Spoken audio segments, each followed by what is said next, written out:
José já havia realizado sua última entrega do dia e precisava retornar à sede da empresa para devolver o carro e bater o ponto. Ele não tinha pressa, pois ainda tinha um bom tempo antes do encerramento do expediente. Não queria chegar muito antes do encerramento para não ter que fazer outra entrega. Chegando ao carro, ouviu o chamado de uma voz feminina. Era um chamado prolongado, tentando chamar a atenção mesmo. Procurou ao redor. Percebeu que vinha do outro lado da rua, precisamente da entrada do cemitério de Soledade. Lá estava uma mulher na casa dos 30 e poucos anos. Ele verificou se de fato ela o estava chamando, porém não viu mais ninguém nas proximidades além dele. Olhou novamente para a mulher e ela fez sinal para que se aproximasse. Ele consultou o relógio. Pensou que iria se atrasar para bater o ponto, mas resolveu atender o chamado e atravessou a rua para saber o que aquela mulher queria. "O que é que você deseja?" ele perguntou. "Preciso de um auxílio", respondeu a mulher. "E no que é que eu posso ajudá-la?" "Eu não sou de Belém. Vim aqui passar poucos dias e queria conhecer o túmulo dos meus avós, que estão sepultados nesse cemitério. Mas confesso que fiquei receosa de entrar aí sozinha. Já é um pouco tarde e o cemitério começa a ficar deserto. O senhor poderia fazer um favor de me acompanhar até lá dentro?" pediu gentilmente aquela mulher. José estava contrariado. Se atrasaria para bater o ponto, além disso tinha que ir para casa. Custou um pouco a responder.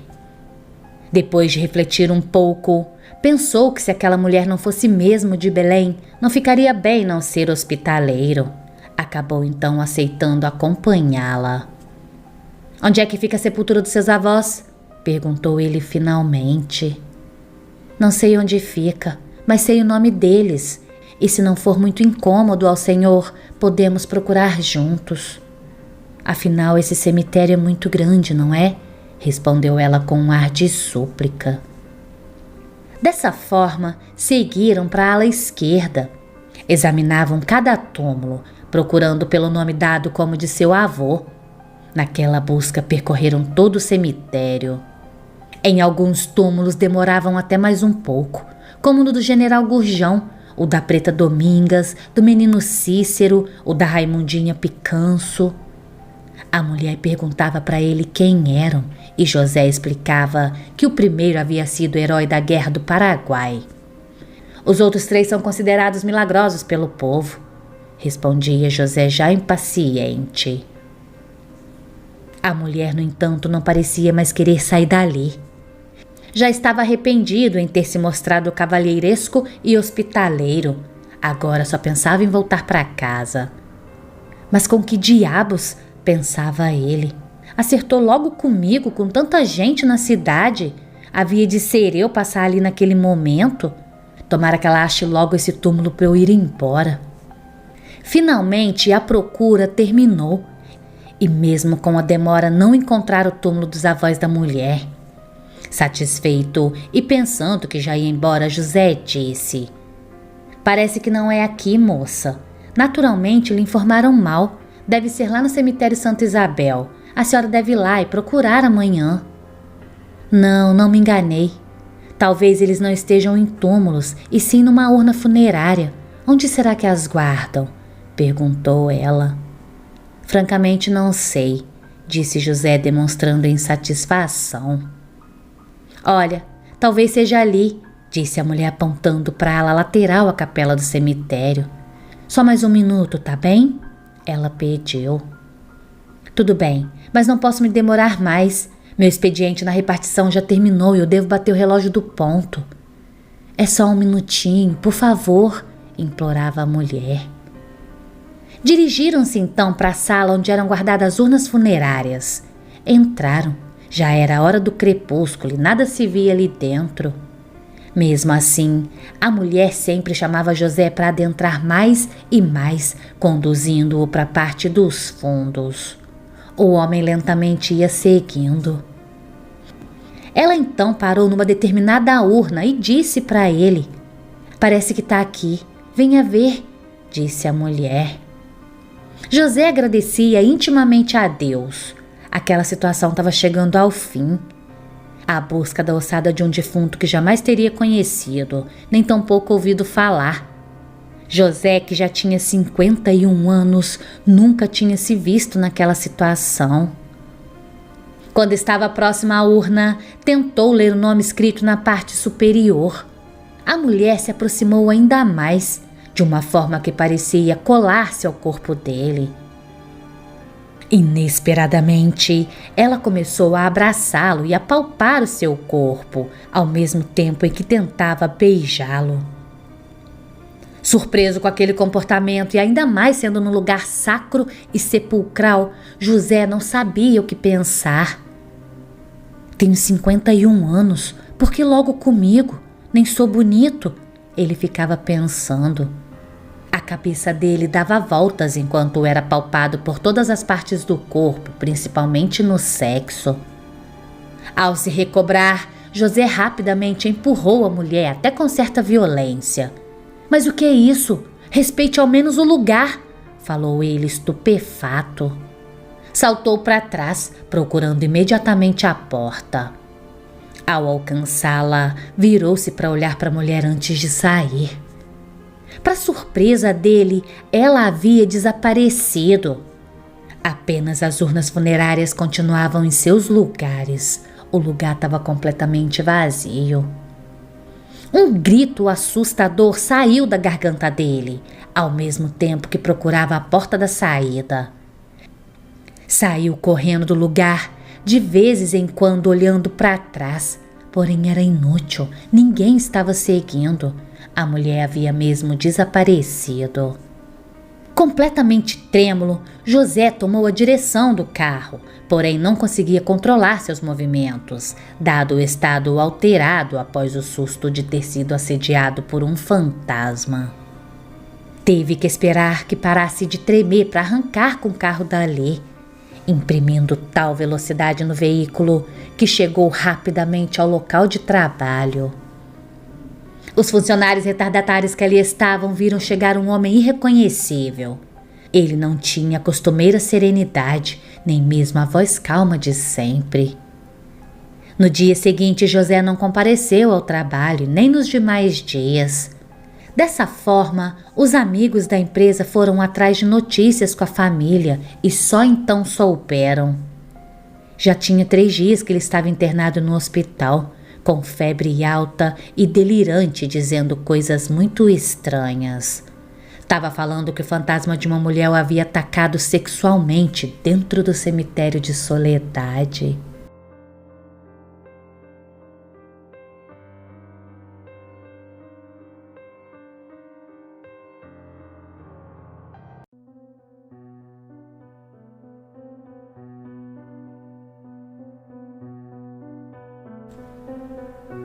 Olá! Como eu já disse algumas vezes, a minha bisa tinha um dom, o de contar histórias. Ela fazia isso de uma forma que não só nos encantava, como nos levava para a história, como se lá estivéssemos presenciando cada acontecimento, por mais assustadores que fossem.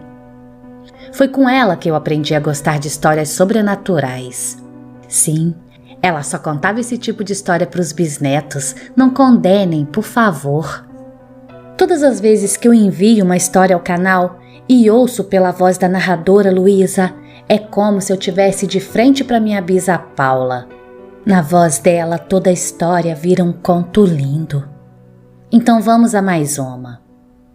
Era uma tarde ensolarada do mês de agosto do ano de 1936, quando seu João, chofer de carro de aluguel, depois de ter dado várias voltas em busca de um passageiro, finalmente viu o aceno de uma jovem senhorita.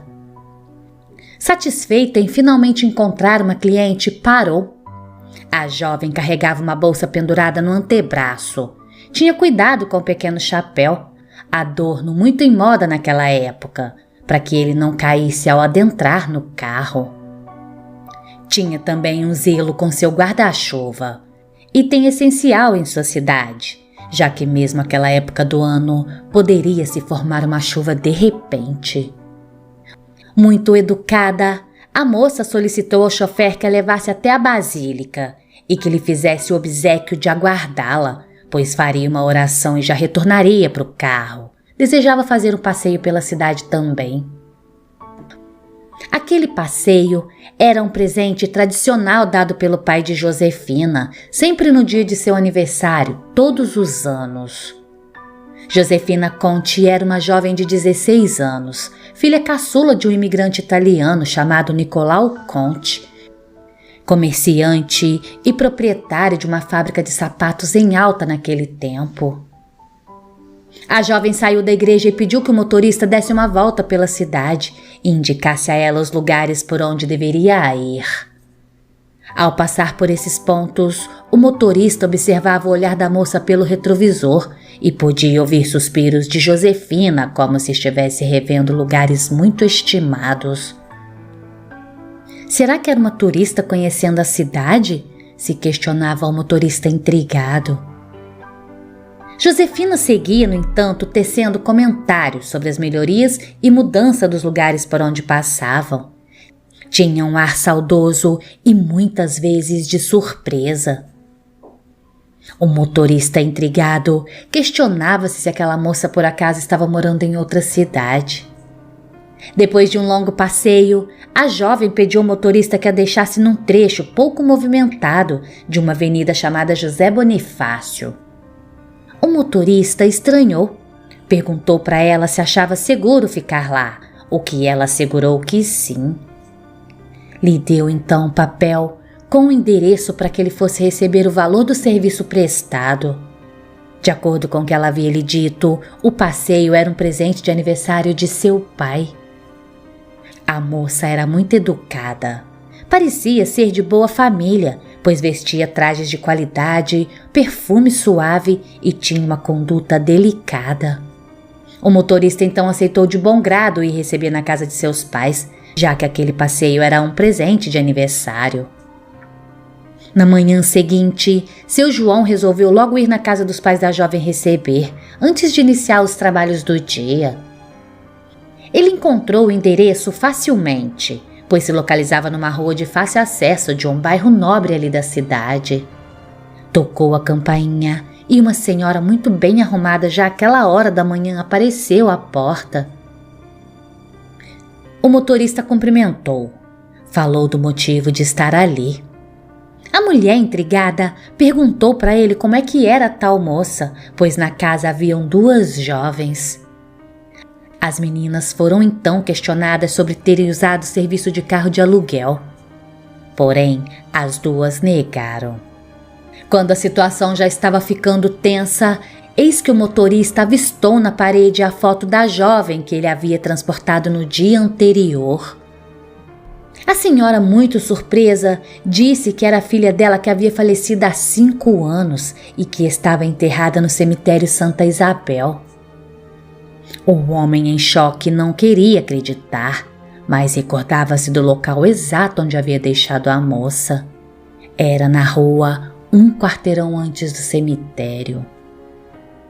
Muito assustado por ter transportado um espírito e ainda ter conversado brevemente com ela, o motorista não quis nem saber do pagamento pela corrida e saiu da casa às pressas. Mais tarde, ele teria precisado de atendimento de emergência, porém foi liberado do hospital no dia seguinte. Quando ouvíamos essa história da minha bisa, morríamos de medo, porém adorávamos, era uma das mais pedidas pelos meus primos. Luísa, a Josefina Conti faleceu aos 16 anos, no ano de 1931, de tuberculose, doença que não tinha cura na época. Depois que passei a escutar seu canal e outros com a mesma temática, tomei conhecimento de que em muitas cidades tem a lenda urbana da moça do táxi. Contanto, a nossa tem nome, sobrenome e endereço da família, assim como o túmulo dela, que também é muito conhecido. Inclusive, ela é até mesmo tida como milagreira, e lá no túmulo dela são depositados flores, velas, bombons e até mesmo placas em agradecimento por graças alcançadas. Tem mais um fato curioso. Após o falecimento de Josefina, o senhor Nicolau mandou fazer em Roma uma foto dela para incrustar no mármore, a típica foto de lápide. Quando voltou de lá, a foto veio com um broche de carro na blusa de Josefina, o que não constava na foto quando foi enviada. A paixão daquela jovem por passeio de carro transcendeu sua morte. Aquela fascinação é compreendida se pensarmos que os carros de aluguel, o que chamamos hoje de táxi, não eram comuns na época. Somente os mais abastados tinham o privilégio de usufruir. Existe um fato menos conhecido, mas também atribuído a Josefine. Trata-se de uma invasão à antiga casa de seus pais. Conta-se que uma parente que morava nessa casa ouviu um barulho durante a madrugada. Ela levantou-se e desceu imediatamente para o pavimento inferior, com o intuito de verificar o que estava acontecendo. Lá, ela se deparou com uma jovem na sala. Essa falou para ela que voltasse para o quarto e que se trancasse, o que a senhora fez no mesmo instante. Pela manhã, a mulher se recordava nitidamente do que pensava até então ter sido apenas um sonho. Porém, ao descer, se deparou com a porta da casa arrombada. Os móveis estavam todos fora do lugar. Porém, ao conferir, percebeu que nada havia sido roubado. A senhora então se deu conta de que não havia sido um sonho e que aquela aparição a tinha salvado. Teria o espírito de Josefine expulsado um ladrão?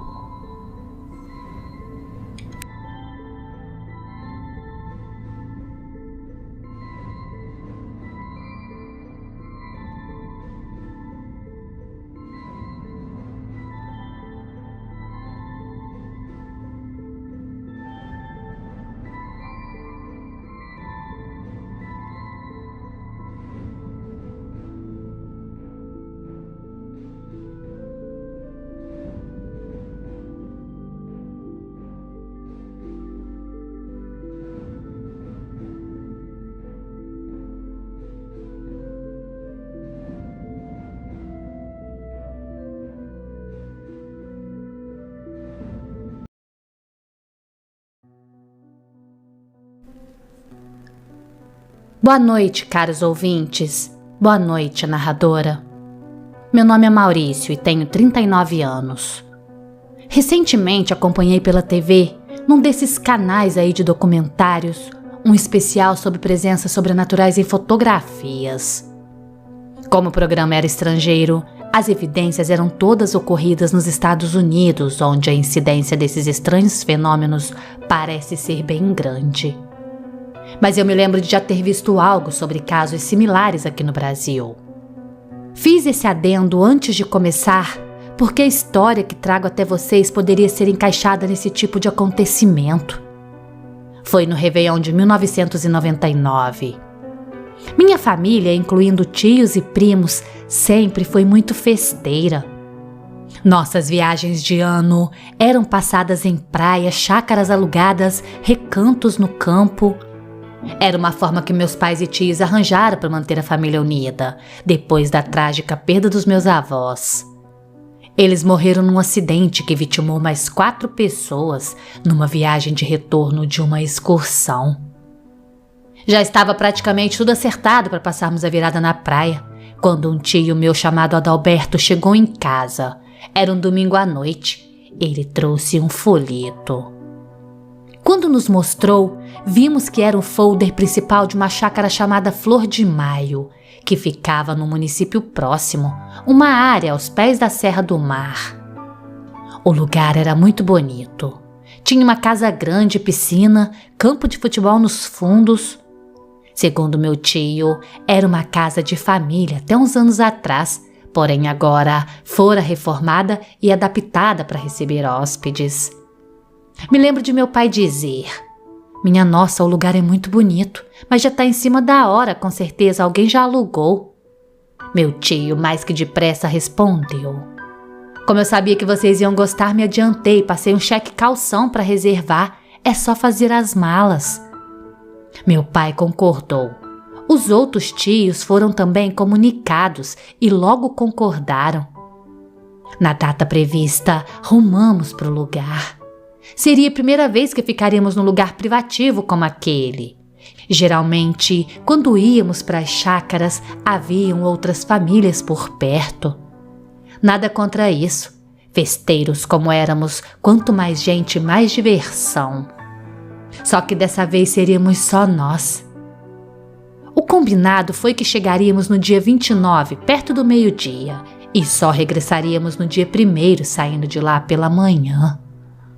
O lugar era ainda mais bonito do que as fotos mostravam. Acompanhado dos meus primos, passei o dia inteiro na piscina e à noite revezamos com os adultos na mesa de bilhar, até quase de madrugada. Quando me deitei, estava tão exausto que adormeci na mesma hora. Todos nós adolescentes ficamos no mesmo quarto, onde havia 4 beliches.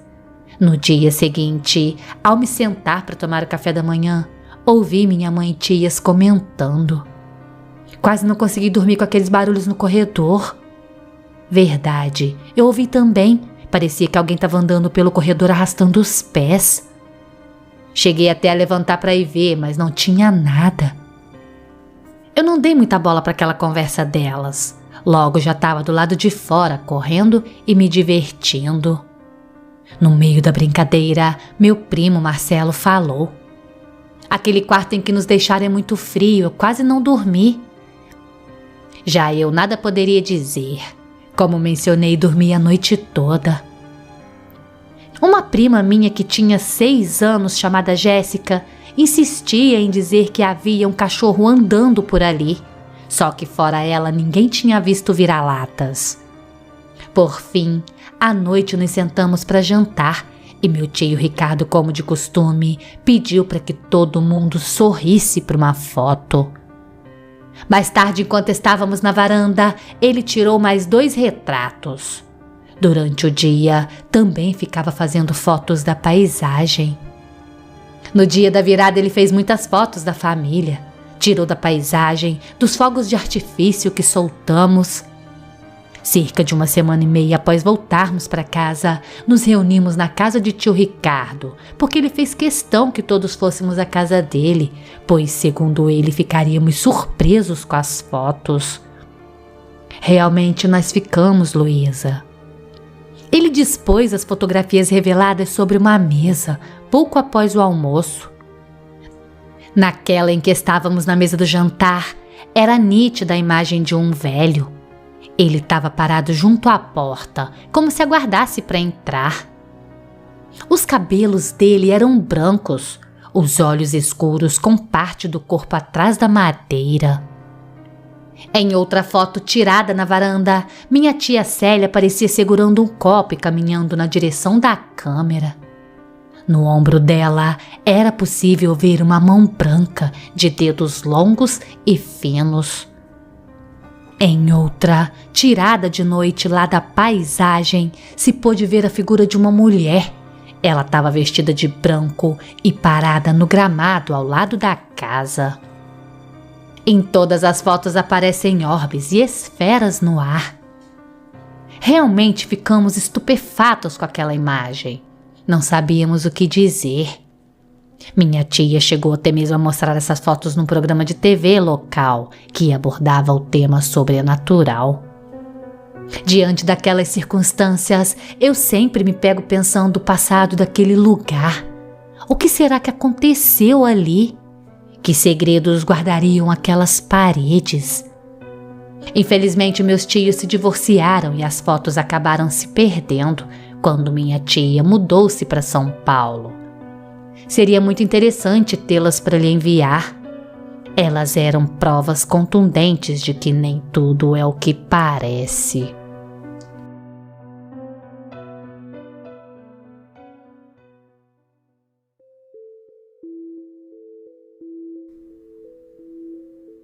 Hoje em dia, ao ver meus filhos ainda pequenos brincando pelo gramado do quintal, me lembro de uma passagem que minha tia Olívia costumava contar quando eu devia ter uns 6 ou 7 anos. Naquela época, minha prima Vanessa era ainda um bebê e tinha começado há pouco tempo a balbuciar suas primeiras palavras. Me lembro que ria muito quando minha tia vinha até ela e a menininha corria pela casa, gritando "não, não", recusando-se a parar a brincadeira. Como toda mãe, minha tia era muito apegada à filha. Ainda mais pelo fato que a minha prima nasceu depois de 2 abortos de sua mãe, que muito a fizeram sofrer. Ela própria costumava dizer que Vanessa veio quando já não tinha mais esperanças de ser mãe. Já meu tio Cláudio, seu marido, se desdobrava para agradar a filha, já que trabalhava como caminhoneiro e passava dias fora de casa. Morávamos na mesma rua, pois meu avô era dono de vários terrenos naquela localidade e quando morreu, aquelas posses foram divididas igualmente entre os filhos. Foi numa noite de muita chuva, quando meu tio estava fora de casa já há cerca de 2 dias, que o tal fato estranho teria acontecido. Minha tia havia colocado Vanessa no berço após fazê-la dormir enquanto assistia novelas. Depois de levar a menina para o quarto, ela puxou a porta e deixou apenas uma fresta aberta, apenas o suficiente para ouvir caso ela chorasse. Sozinha na sala, minha tia aproveitou para costurar uns botões e finalizar alguns reparos em roupas, algo que já vinha protelando fazia tempo. A TV seguia ligada em um filme, mas minha tia estava cansada. Além dos afazeres da casa, minha prima era muito agitada e dava muito trabalho. Minha tia então acabou cochilando ali mesmo no sofá, mesmo com a luz acesa e com aquela TV ligada. O barulho da chuva ajudava a aumentar o sono, diria ela depois. Mas então, minha tia dizia ter acordado de repente, como se alguém a sacudisse. A cesta com as coisas de costura acabaram caindo no colo dela e rolando pelo chão. Mas o que mais teria chamado sua atenção foi a voz de Vanessa vindo do quarto dizendo "não, não", e em seguida rindo. Imaginando que a menina tivesse acordada e brincando no berço, minha tia decidiu ir lá buscá-la, pois sabia que quando ela acordava desse jeito, geralmente demoraria a pegar no sono.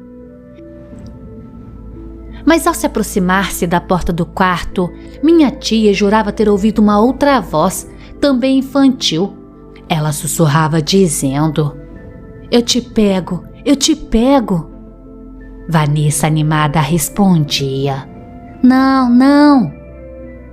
Quando abriu a porta, permitindo que a luz do corredor iluminasse o quarto, minha tia jura ter visto nitidamente a figura de um menino que parecia ter uns 3 anos, correndo ali para o fundo do cômodo. Ela disse que ele simplesmente desapareceu no escuro. Apavorada, minha tia entrou no quarto correndo e pegou Vanessa, tirando logo do berço. Minha prima chorava e apontava para o canto, mexendo os dedinhos como se chamasse alguém que só ela estava vendo. Minha tia Olívia ficou tão apavorada que mesmo com aquele tempo saiu de casa, trancou tudo e foi rapidamente passar a noite com a minha família. Me lembro dela contando essa história para minha mãe e chorando nervosa, enquanto minha mãe providenciava um lugar para ela e para a menina. Acabei tendo que ceder o meu quarto, que até gostei, já que fui dormir no sofá e pude assistir TV até mais tarde. Depois desse acontecimento, ela decidiu levar o berço de Vanessa para o quarto dela, mantendo ao lado de sua cama por todo o tempo. O outro quarto só ficava aberto durante o dia com os brinquedos de Vanessa. Minha tia também dizia que antes desse acontecimento, ela via a filha correr e brincar, falando como se houvesse alguém com ela. Só que ela achava que aquilo era apenas imaginação de criança. Talvez o fosse mesmo, mas nesse caso, quem era aquele menino? Quem era a criança de roupa azul que a minha tia viu, brincando com Vanessa no escuro daquele quarto? Seria algum espírito em busca de companhia? Minha priminha hoje também é mãe e teve uma adolescência normal, dizendo nunca ter visto nem ouvido nada de estranho. Mas por influência de sua mãe, ela mantém a porta do quarto de sua filha sempre aberta durante toda a noite.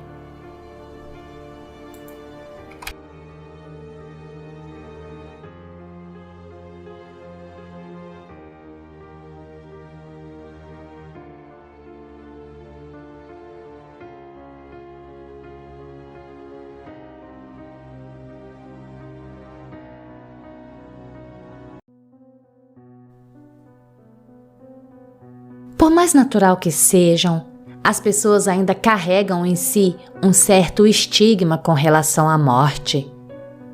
Também sabe que existe todo um mercado relacionado a ela. Diversas pessoas ganham a vida trabalhando com os mortos. São agentes funerários, coveiros, legistas e aqueles que, assim como eu, conduzem os finados à sua última morada.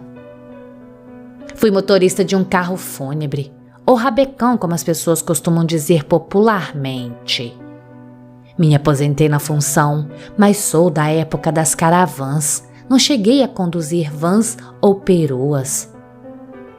Reparava ao passar pelas ruas a forma como as pessoas olhavam para o carro preto, que tinha uma cruz branca no vidro traseiro.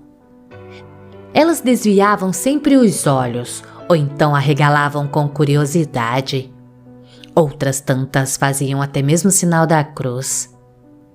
Me pergunto ainda hoje por que é tão difícil para nós lidarmos com o inevitável. Porém, minha conversa aqui vai ser outra. Vou contar o caso que me aconteceu em 1988, durante o traslado de um corpo da funerária até a casa onde o velório seria realizado. Não estranhem. Naqueles tempos, os velórios se realizavam nas casas dos finados ou de seus familiares e duravam até mesmo 24 horas, no que era conhecido como guardamento. Era a última chance para que os parentes dissessem o último adeus, pedissem perdão ou apenas chorassem mesmo. Eu estava na recepção, aguardando para sair. Só sabia que havia um corpo sendo preparado e que em breve eu teria de levá-lo até o bairro de Cidreiras, onde a família enlutada aguardava. Eu tinha acabado de tomar um café na sala dos funcionários e conversava com a recepcionista quando o gerente chegou, trazendo os documentos na prancheta. Ei, Valdir, tá liberado. Aqui estão os papéis. Já pedi para colocar os suportes no carro, o caixão vai em seguida. Acostumado com a função, aguardei que os ajudantes me dessem o sinal na porta para poder sair. Assim que eles deram ok, saí pela porta. Dei a volta até a lateral do sobrado, onde ficava a funerária, e embarquei na velha Chevrolet, companheira de trabalho já com alguns anos de função. Coloquei a prancheta no banco do carona e dei a partida saindo pelo portão. Dobrei à direita no sentido da avenida principal, que me conduziria mais rápido para lá. Nem mesmo no começo da minha carreira como motorista de funerária, eu havia tido problemas com os caixões lá atrás. Sempre encarei aquilo de maneira profissional. Era um trabalho diferente, sim, mas alguém tinha que fazê-lo. Porém, naquele dia, logo que girei a chave, um sentimento estranho me invadiu. Não sei explicar. Era uma tristeza repentina, um desânimo. A todo momento eu voltava os olhos para o retrovisor para olhar para o caixão. Pela primeira vez na vida, me perguntei como teria sido a vida daquela pessoa. Teria ela morrido de causas naturais? Teria sido uma vida boa? Teria sofrido? Será que tinha medo da morte? Eram tantas as perguntas e tamanha angústia que eu me peguei com os olhos úmidos em alguns momentos. Repito, nunca havia passado por aquilo, nem mesmo quando havia feito o transporte de esquifes de crianças. Parei num semáforo e tentei desanuviar os pensamentos. Olhei para fora e vi uma moça parada na esquina. Reparei que ela olhava de modo estranho para o carro, como se temerosa. Usava um terno azul e tinha os cabelos na altura dos ombros. Mas aquilo não era incomum. Como eu falei anteriormente, a visão daquele carro assustava as pessoas. Fiquei tão distraído que nem vi quando o sinal abriu e acabei levando um buzinaço de carro que aguardava atrás. Segui então meu caminho, ainda com aquela sensação estranha me incomodando. Para piorar, ao fazer uma curva já no bairro onde seria o velório, tive a impressão de ver a mesma moça parada em uma esquina. Sabe aquele lampejo rápido de visão que a gente dá pelo retrovisor externo? Acreditei que estava sugestionado pela expressão daquela jovem que havia visto minutos atrás. Ela me parecia muito triste. Ergui a prancheta e dei mais uma verificada no endereço. Eu já estava na rua certa. Saber onde está acontecendo o velório não é difícil. Há muitos carros parados na frente e entra e sai de pessoas que denunciam rapidamente o local. Foi assim que eu encontrei. Por segurança, chequei o número mais uma vez. Logo que parei o carro, um grupo de pessoas se aproximou. Eram aqueles que carregariam o caixão. Eu os cumprimentei. Um dos homens estava muito abatido. Sou o pai dela, ele falou. Prestei meus sentimentos e entreguei os papéis para que ele assinasse. Enquanto levavam o caixão, eu segui o pai da falecida, levando as hastes de suporte do mesmo. Era uma casa muito simples, num quintal gramado e de um muro baixo. Posicionei as hastes e saí para buscar a coroa de flores. Quando voltei, o caixão já estava posicionado e eu ajudei apenas a remover a tampa. Nesse momento eu quase desmaiei. A jovem que eu via no caixão era a mesma que estava na rua, parada na esquina. Não havia dúvida nenhuma, era ela, sim, até a roupa era a mesma. Devia ter por volta dos 20 e poucos anos. Uma mulher chorava compulsivamente, debruçada sobre o corpo. O homem que havia se identificado como pai mantinha-se ao lado dela com as mãos em seus ombros. Aquela devia ser sua mãe. Me sentindo trêmulo, fui me afastando e deixei a casa. Do lado de fora, algumas pessoas conversavam. Cheguei junto a um homem e comentei. Que coisa triste, uma moça tão nova. O homem assentiu e respondeu. 23 anos, filho. Tomou veneno de rato. Ao ver minha expressão de espanto, ele continuou. É que o noivo desmanchou tudo, faltando pouco mais de um mês para o casamento. O pior, engravidou outra mulher. A coitada não aguentou essa humilhação. Eu não sei dizer se teve algo a ver com aquilo, mas eu acredito que a tristeza daquela moça me atingiu de alguma maneira. Combinei o horário de voltar no dia seguinte, então parti. No trajeto todo, relembrei a visão daquele olhar tristonho. Ao passar pela esquina onde eu a tinha visto, nada vi de diferente. Preferi não voltar no dia seguinte para levar o corpo ao cemitério. Troquei as rotas com um amigo de turno. Esse foi o único momento nos 13 anos em que atuei naquela função, em que presenciei algo realmente fora do comum. Tenho certeza de que a moça que vi na rua era aquela mesma do caixão. Eu senti naquele instante uma dor tão profunda. Eu nunca fui muito de igrejas, mas rezei muito para que aquela jovem tenha recebido o apoio necessário em sua pós-vida, já que aqui o destino fora tão cruel com ela.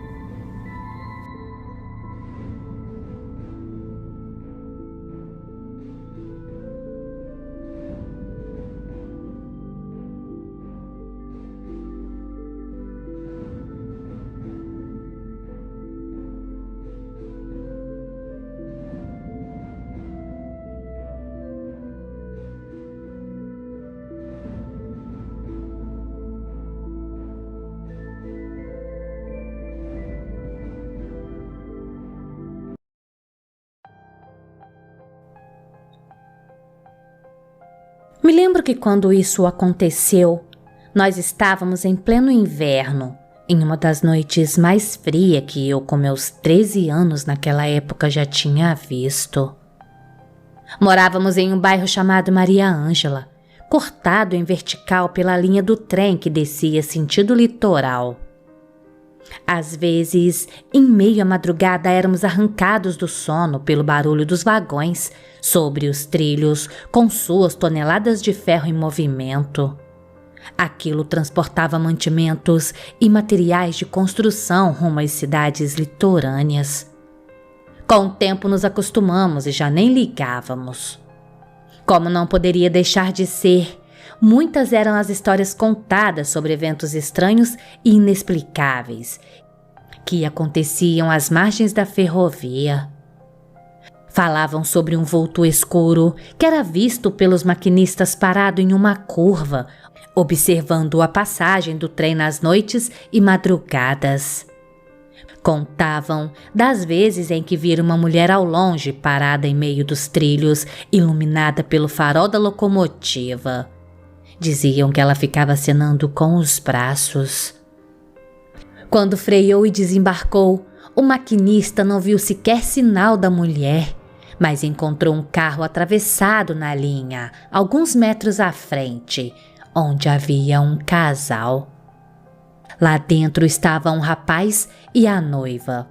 Eles haviam sido agredidos e estavam desmaiados, tendo sido deixados ali para que o trem terminasse o serviço e tudo parecesse um acidente. Essa história ficou conhecida como a Dama do Trilho. Ganhou até mesmo certa notoriedade ali em meados dos anos 70. Mas não foram essas histórias antigas que me trouxeram até esse canal e aos seus inscritos. Minha razão de buscá-los foi um fato que vivenciei junto com meus amigos chamados Danilo e Matheus, quando estava com 19 anos. Nós retornávamos de uma festa em uma vila da região. Havíamos sido convidados por outro amigo, que por sua vez conhecia a garota que estaria organizando a tal festa. Ela concordou que fôssemos, já que nos conhecia de vista de outras festas em que havíamos participado. Ela estava completando 18 anos. Quando deu 8 horas da noite, eu e Danilo passamos na casa de Matheus, porém tivemos que esperar o garotão se ajeitar. Ficamos quase 40 minutos ali, o aguardando. Me lembro de reclamar que nem uma noiva demorava tanto para se arrumar. Por fim, seguimos para lá, caminhando paralelo à linha do trem. O trajeto levaria de 25 minutos a meia hora, e no meio do caminho ainda passaríamos em uma distribuidora de bebidas para comprar um pouco de cerveja e cigarro. Chegamos no agito perto das 9h30, já com a música alta rolando. Era muito comum naquela época as pessoas organizarem festas em garagens e em puxados de lona. Pra gente valia tudo, desde que nos divertíssemos. Tudo correu muito bem até mais ou menos 3 horas da manhã, quando 2 rapazes que não conhecíamos começaram uma briga. Os amigos deles se envolveram e em pouco tempo haviam copos, garrafas e cubos de gelo sendo atirados para todo lado. Foi quando meu amigo e eu decidimos ir embora. Com certeza os vizinhos que já estavam incomodados com a música teriam chamado a polícia. Seguimos o mesmo trajeto para voltar para casa, seguindo a linha do trem em sentido contrário. Algumas partes daquele caminho tinham as laterais cobertas por matagais e pés de mamona que crescia por toda a parte. Me lembro que já nos aproximávamos de casa, quando ao passarmos por um desses mamoneiros, ouvimos um som estranho que parecia um grunhido. Paramos imediatamente para olhar, mas tudo o que vimos foi o mato se mover como se algo corresse se afastando dele. Danilo se abaixou, pegou uma pedra grande na beirada do trilho. Se for algum desses vira-latas raivosos, eu juro que mato. Um deles avançou em mim dia desses. Continuamos seguindo até que chegamos na curva que descia em direção à nossa rua. Eu já via 2 esquinas à frente o poste que ficava em frente à minha casa. O carro do pai do Mateus estava estacionado na rua. De repente, ouvimos novamente aquele barulho, mas dessa vez parecia estar atrás de nós. Nos viramos quase que ao mesmo tempo. Danilo saiu em disparada, sem nada dizer. Deixou cair a pedra que segurava. Mateus também saiu correndo, mas eu fiquei para trás. Não fiz aquilo por coragem, não mesmo. Eu era paralisado. Minhas pernas simplesmente não se moviam para nada. Ali, a poucos metros, estava algo que lembrava um cachorro, mas era grande demais para ser um. A pelagem era fina e escura. Era possível ver sua pele por baixo. Estava apoiado nas 4 patas e mantinha os olhos em mim, rosnando baixinho. Tinha olhos amarelos, redondos, e emitia aquele som contínuo que as feras fazem antes de um ataque. Fui o último a sair de lá, porém não menos apavorado. Só fiz isso porque fui puxado por um colega que me agarrou pelo braço e rebocou para fora daquele lugar. Já conversei com diversas pessoas a respeito daquela noite e cada uma trouxe uma opinião sobre o que poderia ser aquela coisa. Lobisomem, espírito mau, um tal de corpo seco. A verdade é que nós 3 sabemos muito bem o que vimos. E eu não sei o que teria me acontecido se meu amigo Mateus não voltasse para me ajudar.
Com a chegada do Dia dos Pais e toda a emotividade que essa data costuma trazer, costumo recontar uma história que meu pai, com 86 anos hoje, costumava contar quando éramos meus irmãos e eu ainda crianças.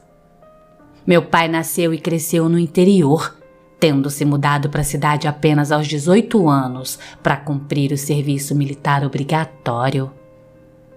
No quartel, ele aprendeu a dirigir e também desenvolveu o gosto pela mecânica de automóveis, profissão que abraçou com afinco e dedicação ao retornar à vida civil. Ele gostava de contar essa história, pois assim nos fazia ver um pouco de como tinha sido a vida de seus familiares, que sobreviviam da lavoura lá nas plantações de café ou até mesmo na lida de gado. Lá na cidadezinha dele vivia uma família cujo sobrenome era Bertrand. Eles possuíam uma pequena propriedade. O chefe da família, seu Afonso, era um homem de hábitos regulares, sem vícios, que mantinha sua propriedade sempre em ordem, visando o futuro da família. Essa era constituída pela esposa e 5 filhos, 4 rapazes e uma moça. Em certa ocasião, seu Afonso precisou ir à cidade para buscar algumas coisas que faltavam no sítio. Ele reconhecia muito bem o trajeto e, depois de se despedir da família, montou em seu cavalo e partiu. Seu Afonso havia dito que estaria de volta logo após o almoço, porque queria aproveitar a ida à cidade para visitar um compadre que vivia lá. Porém, conforme as horas foram passando, o sitiante não retornava. A família começou então a ficar preocupada. Por fim, já se aproximando das 5 da tarde, seu filho mais velho, Nestor, selou um cavalo e saiu pela estrada seguindo o mesmo caminho que o pai tinha feito. Mas a poucos quilômetros do sítio, o rapaz encontrou o cavalo que o pai montava. Esse estava solto na estrada. Mas a poucos quilômetros do sítio, o rapaz encontrou o cavalo que o pai estava montado, solto pela estrada. Porém, não havia nenhum sinal de seu Afonso. Aquela estradinha lá era ladeada por uma barranca à esquerda e à direita havia um matagal. Nervoso, Nestor embrenhou-se por aquela vegetação, mas nada encontrou. Sem saber o que fazer, amarrou o cavalo do pai à sua própria montaria e regressou para o sítio para solicitar a ajuda dos irmãos. Em grupo, toda a família procurou por toda a parte, mas não tinham nenhum resultado. Não havia nada na estrada, nem nenhum sinal de luta ou qualquer indício de crime violento. Mas Nestor e o irmão Atílio começaram a desconfiar que o pai houvesse sido vítima de uma emboscada.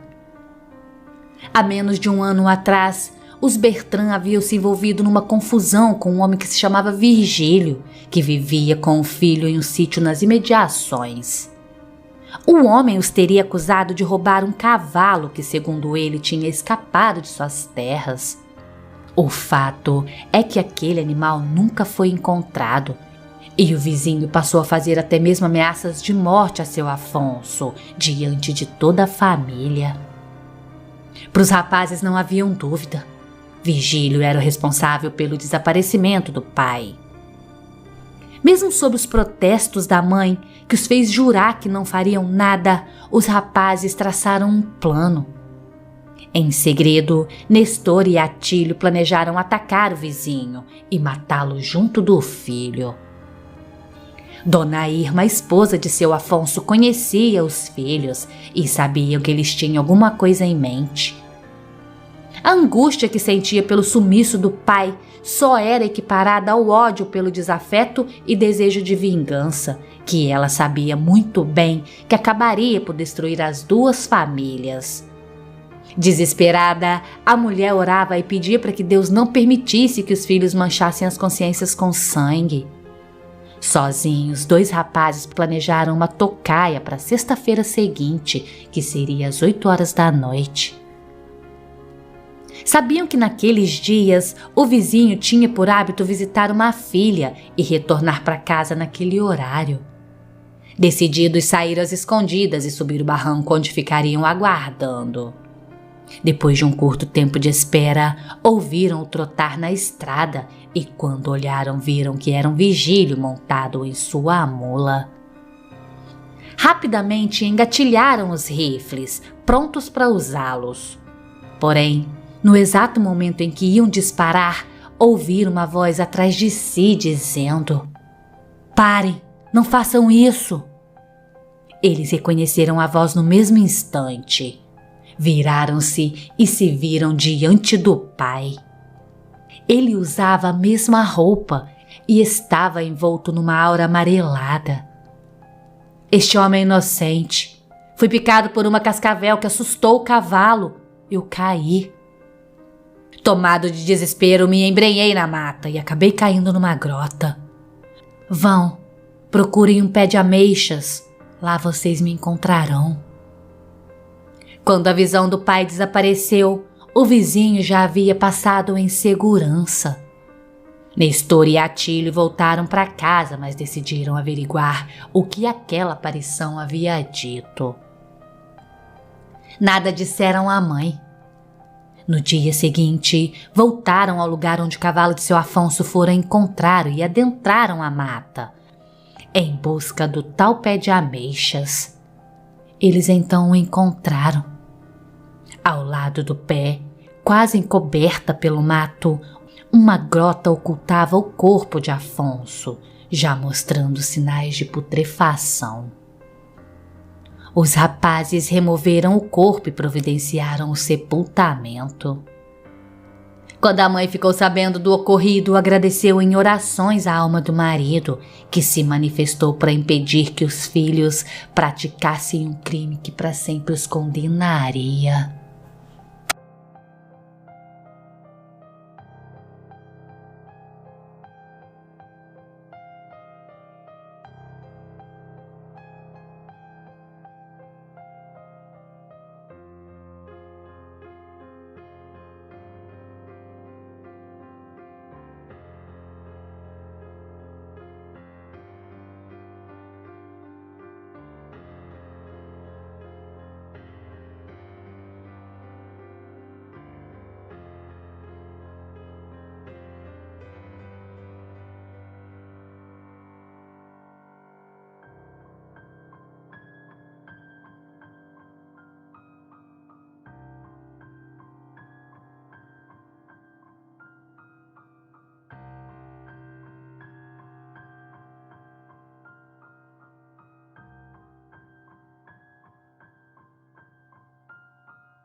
Olá a todos! Olá, narradora!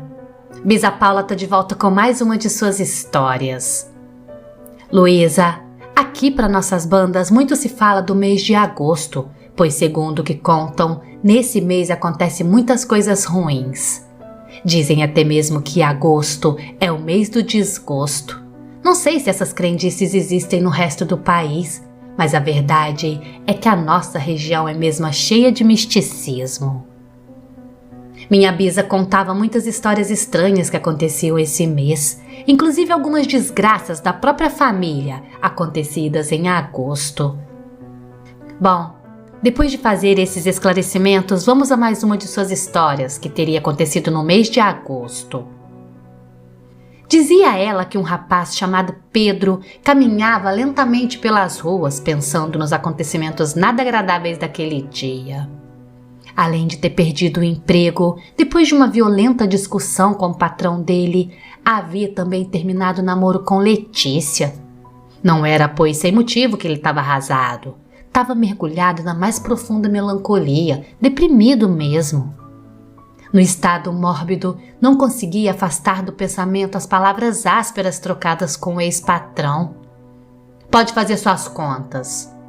Essas palavras duras alternavam com as do encontro com Letícia, que de cabeça baixa evitava olhar para ele ao lhe dizer "não vai dar". Aquelas palavras estavam ressoando na mente de Pedro. Nesse estado, ele caminhava sem destino durante horas sem perceber. Passava pelas pessoas sem vê-las. Tropeçava às vezes em buracos ou simplesmente dava topadas nas calçadas das garagens, que ficavam em nível ligeiramente mais alto que o pavimento. Aquilo o fazia xingar colericamente. Pode fazer suas contas, não vai dar certo. A gente não quer acreditar nessas coisas. Os outros falam que é besteira e crendice popular. No entanto, duas desgraças acontecem logo no mesmo dia, uma sexta-feira de agosto. Seguia refletindo Pedro. Bem que o meu horóscopo estava falando. Cuidado com o dia de hoje. Relação tensa no trabalho, discussão com superiores. No amor também falou. Mandou evitar encontro com estranho, desconhecido, ter cautela, adiar a decisão. Só que eu não decidi nada. Então decidiram por mim e fui logo recebendo 2 despachos, do patrão e da namorada. Que dia, senhor! Bradava o rapaz. Ele pensava em sua terna Letícia, nos beijos, nas carícias da jovem. Na verdade, não podia compreender como aquele namoro de mais de 2 anos, com data até marcada para um noivado, poderia terminar tão bruscamente. Não estava tão abalado com a demissão, mas com o término do namoro sim. Estava inconformado, se perguntando: por que, Letícia? Por quê? Pedro caminhava assim sem rumo. Nem percebia o tempo passando. Perdido naquelas lamúrias, nem notou o tempo mudar. Já tinha escurecido. A lua estava encoberta com nuvens escuras, anunciando que uma forte chuva cairia. Um vento forte bateu no rosto do rapaz, já com alguns respingos de chuva. Pedro ainda nem se dava conta, até que de repente, como se houvesse se despertado de um transe, notou que se achava bastante longe de sua casa. Olhou ao redor e quando levantou a cabeça ao céu, sentiu-se mal. Não sabia nem em que bairro estava. Teve consciência apenas da chuva que cairia e que tinha que sair dali o quanto antes. À medida que se afastava, seu mal-estar só aumentava, o que não era comum.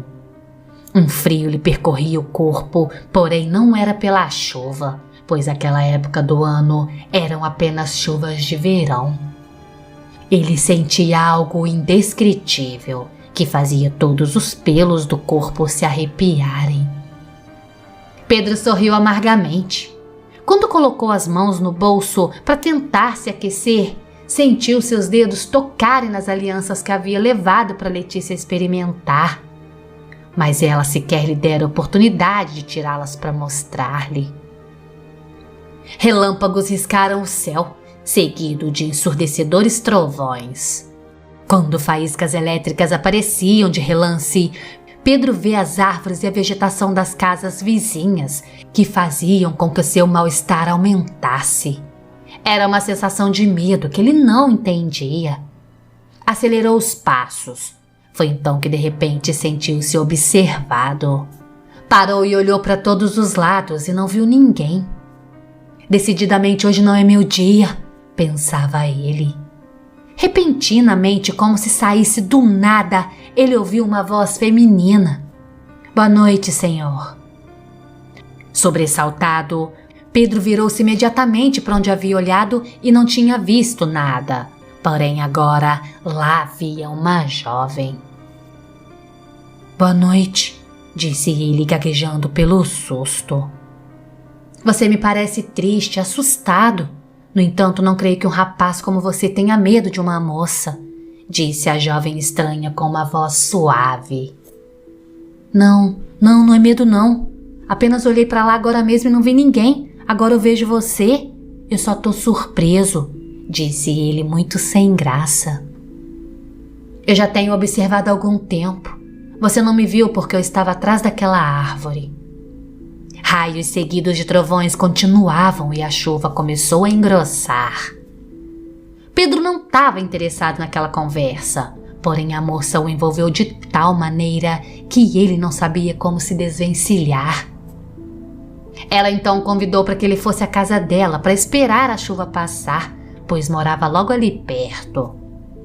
Ele pensou um pouco antes de responder. Verificou que sequer sabia onde estava, por isso resolveu aceitar o convite para esperar a chuva passar, já que não tinha para onde ir naquele momento. Caminhavam lado a lado na rua. Suas mãos se roçaram e foi o suficiente para que Pedro segurasse a mão da jovem com a anuência da moça. De conversa em conversa, os pensamentos de Pedro foram se desviando do patrão e de sua ex-namorada. Começou então a observar a moça. Ela era morena clara, cabelos negros, olhos castanhos, uma suave beleza. Demonstrava ter forte personalidade. Sua voz era uma das coisas que muito lhe agradava. Era de fina educação e parecia a imagem da pureza. Quando finalmente chegaram à casa, a chuva ficou ainda mais violenta, características das regiões equatoriais. Ela desabava sobre a cidade, trazendo raios e trovões. Pedro olhava pelas vidraças, achando agora mais do que nunca aquela noite lúgubre. E seus pais? Perguntou ele preocupado. Não se preocupe não, eles não estão aqui no momento, respondeu a moça o tranquilizando. Você está sozinha? Perguntou Pedro surpreso. É o que parece, não? Disse ela tranquilamente. Sentaram-se no sofá com as mãos entrelaçadas. Pedro, embora melhor, continuava desassossegado. Apesar do carinho da moça e do tratamento que estava recebendo, a impressão que ele tinha era a mesma que sentia nos pesadelos.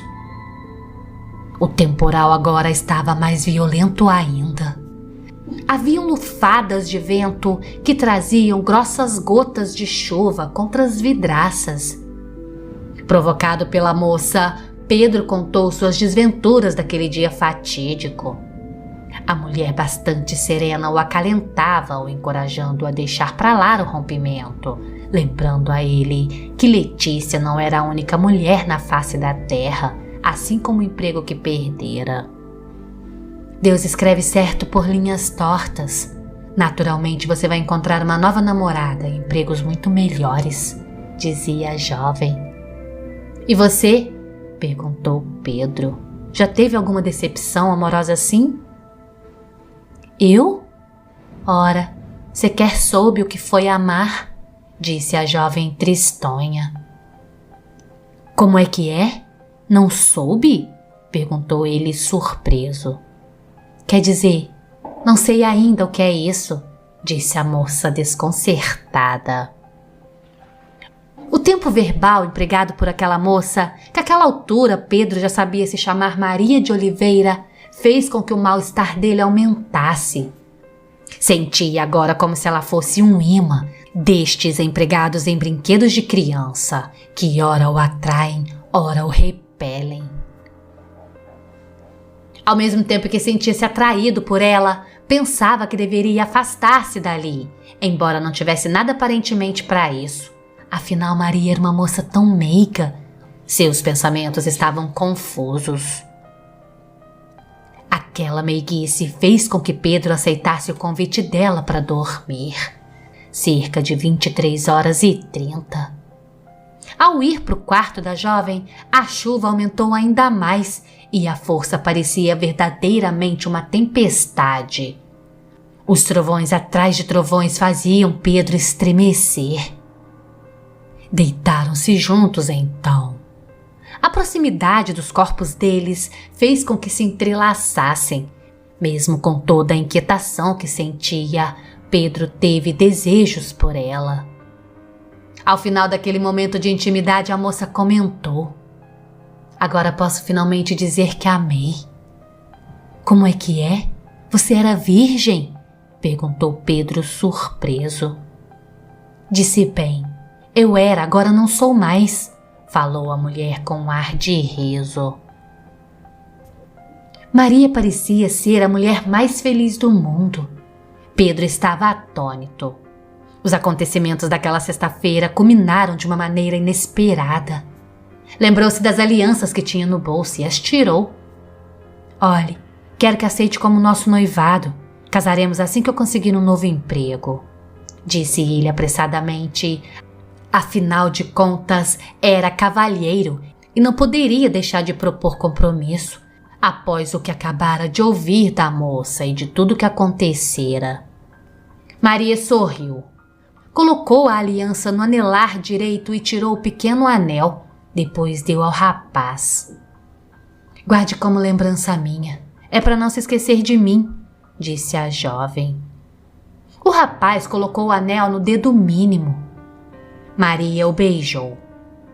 Você me fez muito feliz, Pedro. Espero que eu também o tenha feito. Não gostaria nem mesmo de imaginar de fazer-lhe algum mal.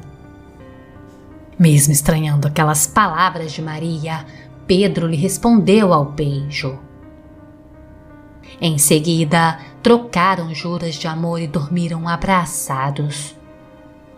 Pedro, intrigado, guardou a última frase de Maria. Jamais me esquecerei de você, Pedro. Do lado de fora, um vento frio soprava violentamente. Aquilo fazia o aguaceiro varrer os telhados e paredes das casas. No ar, relâmpagos e trovões tomavam aquela noite ainda mais sinistra. Pedro remexeu-se. Estranhou o colchão da cama tão macio e quente da noite anterior estar naquele momento duro e gelado. Sem abrir os olhos, apenas tateando, procurou Maria, mas só encontrou o vácuo. Muito sonolento, abriu os olhos e viu à sua frente um descampado cheio de cruzes. Eu estava num cemitério? Se perguntou atônito. Só pode ser um pesadelo, pensava ele. Esfregou os olhos. Olhou novamente e nesse instante pôde reconhecer o cemitério Santa Isabel.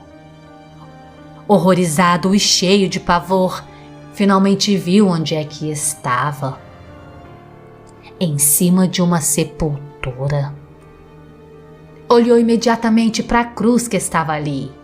Tinha um retrato esbranquiçado, porém perfeitamente reconhecível. O nome era Maria de Souza Oliveira, morena clara, cabelos negros e olhos castanhos. Nascida em 3 de fevereiro de 1902, falecida em 13 de agosto de 1918.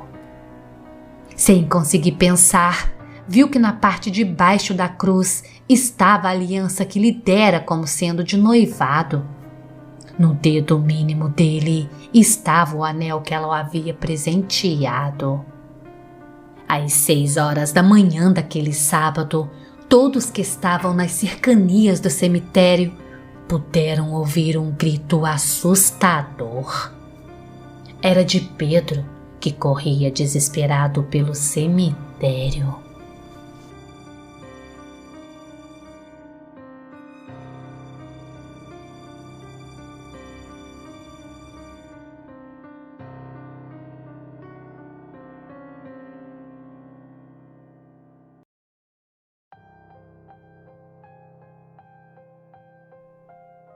Olá, pessoal! Escutem só esse relato aqui. Eu me arrepiei toda. Talvez vocês não considerem a minha narrativa como sobrenatural, mas eu peço que ouçam e deixem para tirar as conclusões somente no final, pois foi um período muito conturbado em minha vida. Meu nome é Jaqueline. Estou hoje com pouco mais de 35 anos. Quando estava com 14, passei a sofrer com sonhos muito estranhos. Na verdade, se tratavam de pesadelos terríveis. Em diversas vezes, acordei com meus braços arranhados e marcados, como se tivessem sido por mãos muito fortes. Acreditando ser eu mesma responsável por aqueles hematomas, procurei manter as unhas sempre bem aparadas, chegando até mesmo a dormir usando luvas, só que nada dava jeito. Ter pesadelos como esse não é algo incomum, ainda mais na adolescência, quando estamos passando por transformações diversas. Porém, eu comecei a notar, para meu espanto, que em meus pesadelos havia sempre um personagem recorrente. Era um homem de cerca de 30 anos, que usava uma espécie de túnica marrom, que lembrava as usadas por monges franciscanos. Ele tinha os cabelos na altura dos ombros, eram encaracolados e usava barba. Seus traços me lembravam da fisionomia dos povos do Oriente Médio, como os árabes e sírios. Eu poderia até dizer que era um jovem muito bonito, se não fosse uma coisa. Tinha um par de olhos pretos e dentes muito amarelados. Naqueles sonhos, Luísa, eu me sentia totalmente desligada do meu corpo, como se fosse transportada para uma dimensão paralela. Uma vez nesse lugar, me vi à mercê de atrocidades praticadas por aquele homem. Me vi cercada por pilhas de cadáveres, inchados e pútridos. Era como um oceano de morte, com olhos abertos, viscosos, com corpos arroxeados e tomados por moscas. Ao meu lado estava ele, aquele homem, segurando meu braço com muita força. Ele me obrigava a olhar para aquilo, como se fosse um artista orgulhoso da obra. Mas esse foi apenas o primeiro dos muitos. Na época eu mantinha um diário. Era como muitas meninas faziam. Quando eu acordava, eu anotava tudo. Uns 2 dias depois tive outro pesadelo. Lá estava aquele rapaz, mas dessa vez sem os cabelos e sobrancelhas. Estava diferente, mas era ele. De alguma forma eu sabia. Os únicos aspectos que permaneciam inalterados eram os olhos pretos e seu traje. Dessa vez, senti ele agarrar meu braço e, ao olhar, vi minha pele recoberta de feridas úmidas e infeccionadas. Tomada pelo horror, eu senti minha língua e o inferior da boca muito grossos, tomados por aquelas úlceras. Nessa noite eu acordei até vomitando, quase me sufoquei. Ao ouvir minha tosse, minha mãe correu até o meu quarto. Jaque, que é isso? O que está acontecendo, filha? Preferi não entrar em detalhe. Minha mãe não lida bem com certas coisas. Mas eu confesso que tive que ir para o banheiro para checar meu corpo no espelho. Tamanho era o medo de ver na pele alguma daquelas feridas. Aquilo tudo começou a me incomodar. Chegava à noite, eu tentava ficar na sala até não estar mais aguentando. Começava a ter medo de dormir e ter outro sonho como aquele ou talvez até pior. Minha mãe começou a notar minhas olheiras. Tentou me ajudar de todas as formas. Insistiu para que fôssemos ao médico, porém eu recusei. Temia que ele me encaminhasse para algum psicólogo, coisa do tipo. Reparei que os sonhos geralmente se davam numa quinta ou sexta-feira. Nunca nos outros dias. E eu sempre acordava entre as 2h40 e 3 da manhã. Na terceira vez em que eu tive o sonho, aquele mesmo personagem bizarro vinha a mim, com as mãos diante do corpo, como se segurasse algo que eu demorava a identificar. Mas quando fazia, percebia que eram vísceras humanas, gotejantes. Algo me dizia que aquilo havia saído do meu próprio corpo. Eu gritava, Luísa, gritava com todas as forças que tinha nos pulmões. Mais uma vez minha mãe veio até o meu quarto. Nervosa, ela ficou perguntando por que eu estava daquele jeito. Deitada no ombro dela, eu chorei como há muito não fazia. Meu aniversário de 15 anos estava se aproximando. Eu não conseguia, no entanto, me sentir animada. Os convites já haviam sido todos entregues. Os pares da valsa estavam todos escolhidos, mas a aniversariante se via cada vez mais deprimida. No sábado, por volta das 10 da manhã, eu ainda dormia tentando repor o sono da madrugada, quando ouvi minha mãe conversar com alguém lá na cozinha. Era a voz de uma mulher que parecia muito animada. Eu me levantei, arrumei minha cama e abri a janela do quarto. E eu atribuí o incômodo ao pesadelo da noite anterior.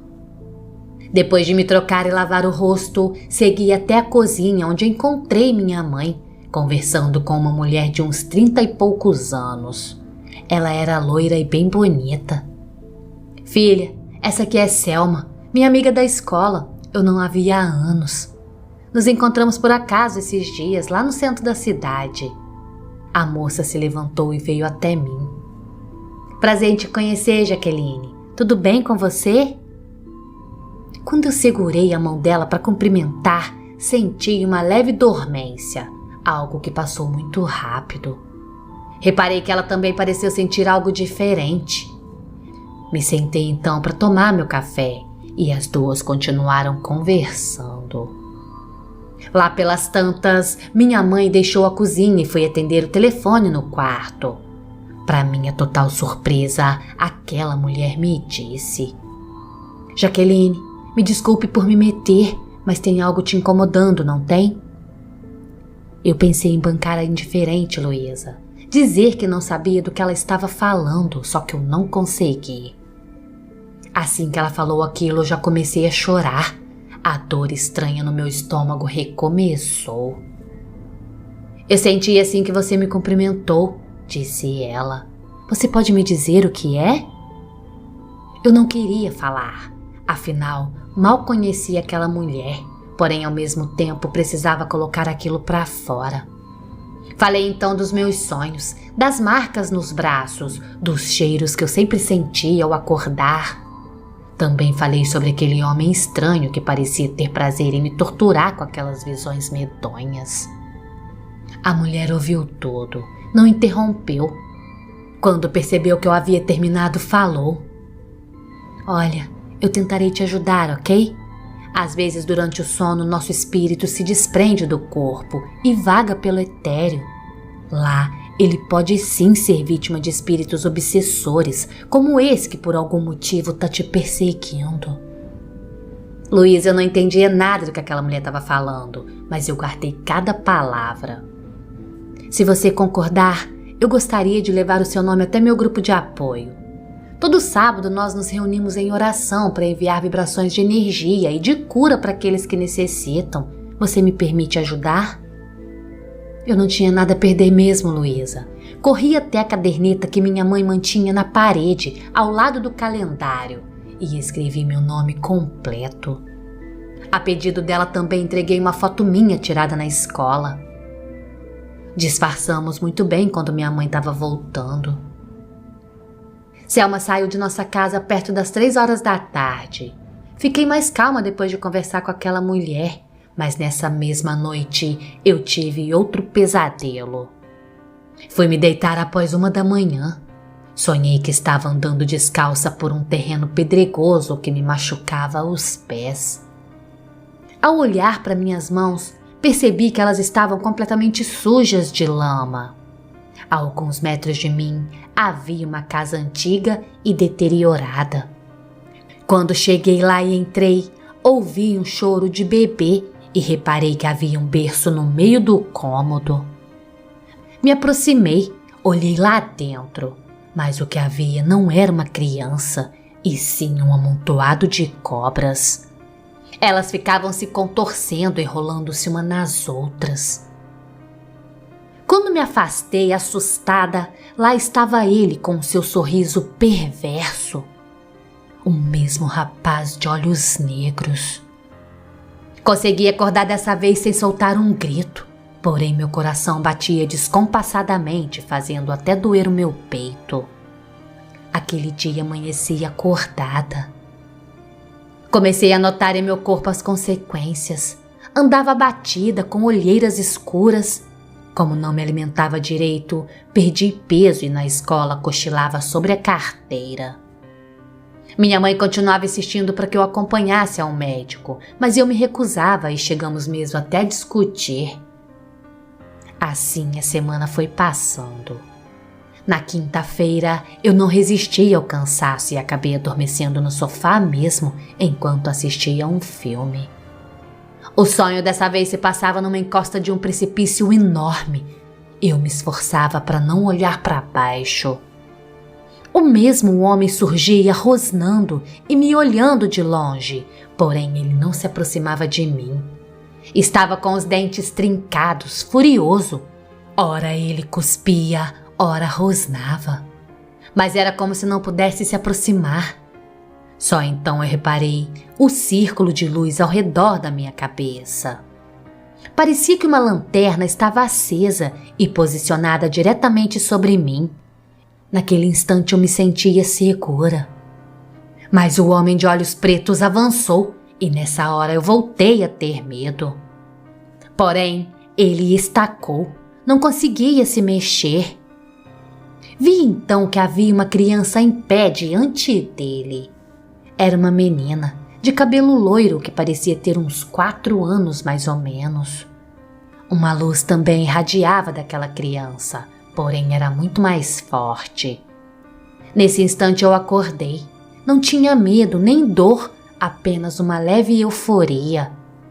Peguei no sono novamente e não acordei mais naquela madrugada.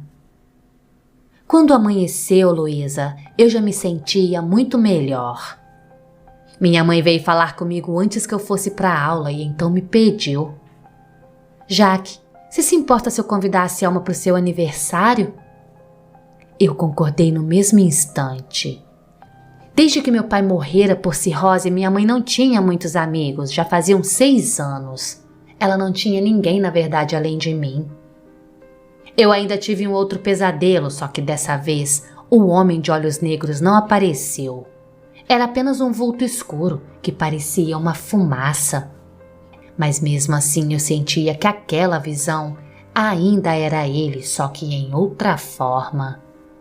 Só que nesse sonho nada era escuro como nos outros. Era como um entardecer. Aquela luz que me envolvia mantinha a aparição à distância, até que desapareceu por completo. No dia da festa, Selma veio para me dar os parabéns. Me perguntou como eu estava e disse que ela e seu grupo estiveram em oração por mim todos aqueles dias. Eu não sabia nem como agradecer. Nunca soube o que viria a ser aquela figura, ou por quais motivos me perseguia, mas de uma certeza eu tenho: aquilo não eram apenas sonhos. Realmente estive em contato com outras esferas da nossa existência. Em todos esses anos eu tenho lido e tentado aprender o máximo que posso sobre o mundo espiritual, que de fato coexiste com o mundo físico. Hoje eu procuro de alguma forma ajudar as pessoas como um dia me ajudaram.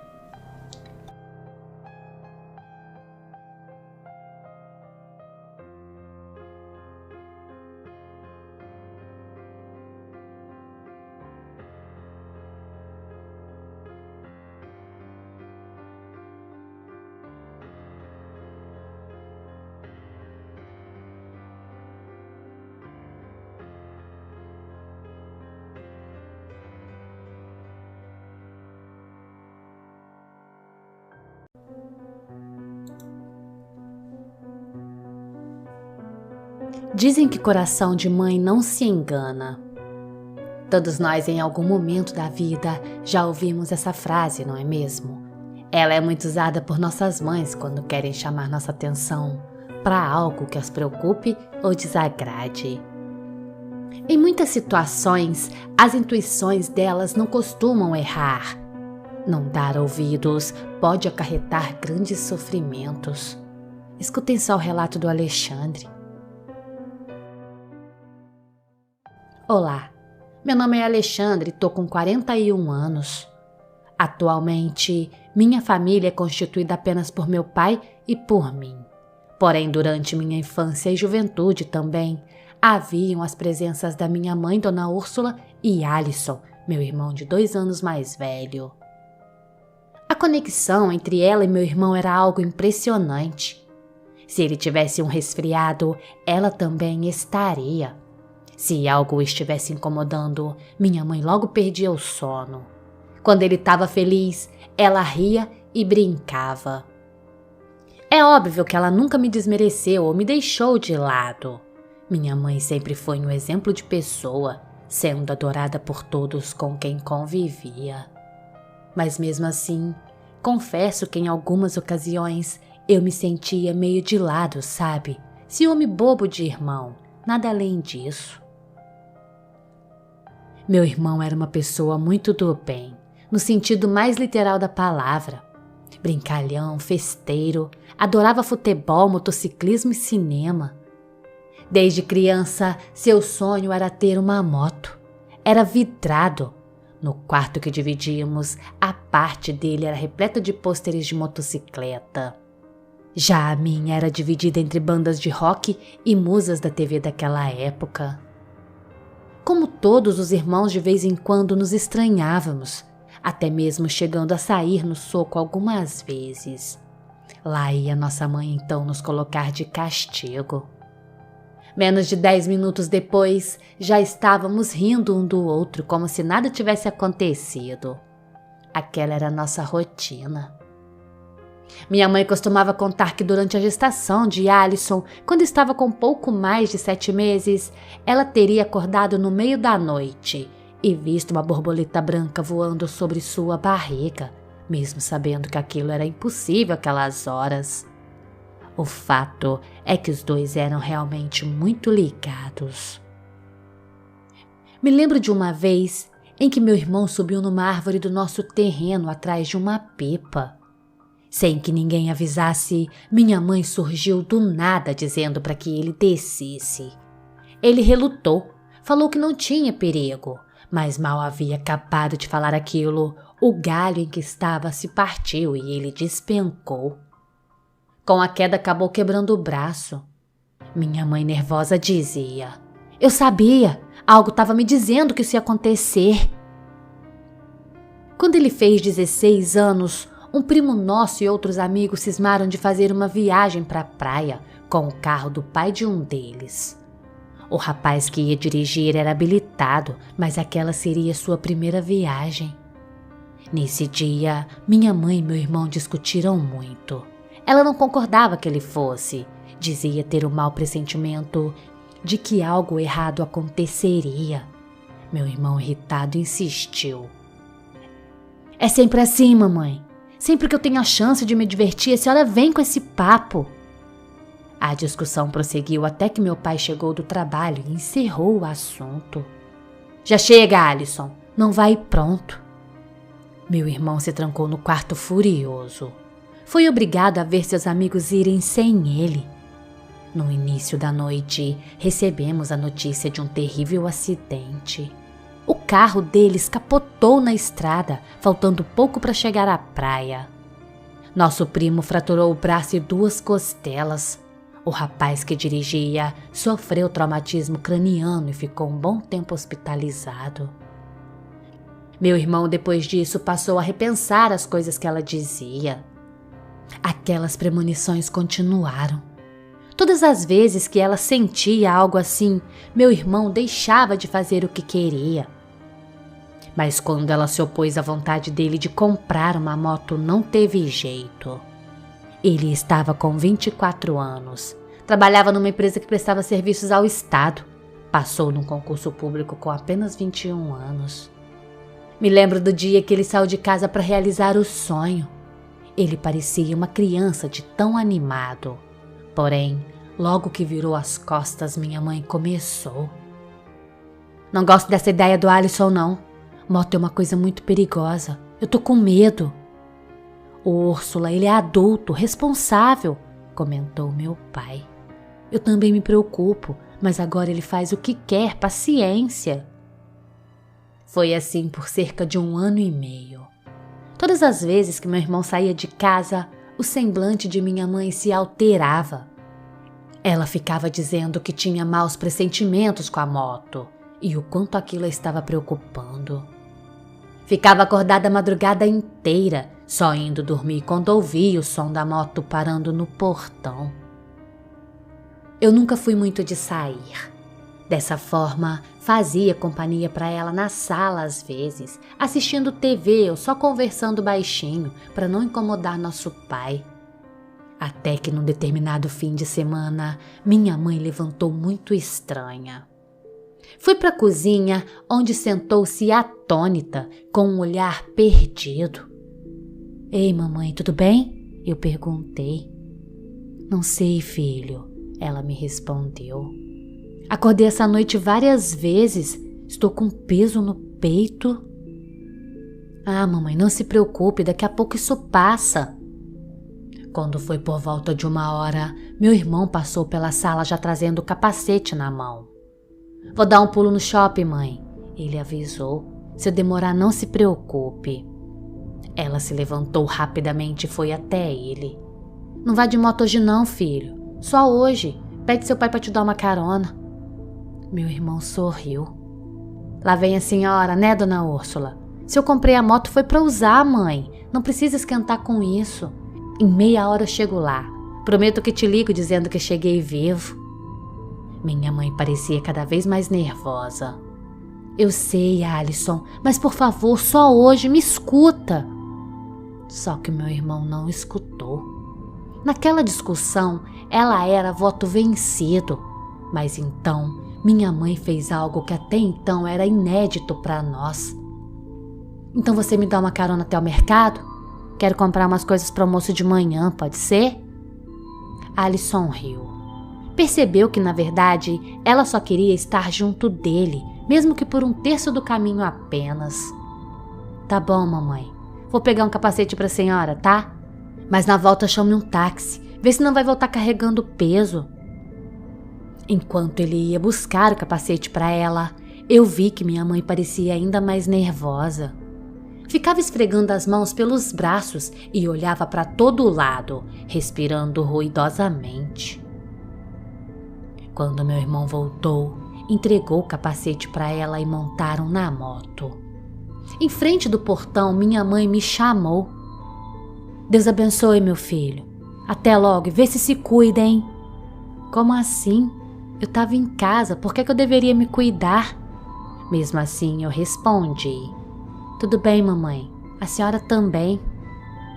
Os dois saíram com a minha mãe agarrada ao meu irmão, mostrando visivelmente que tinha medo de cair. Aquela era a primeira vez que minha mãe montava numa moto com meu irmão. Voltei para casa e me deitei no sofá para assistir televisão. Meu pai havia ido para casa de um vizinho para ajudar com um problema de encanamento.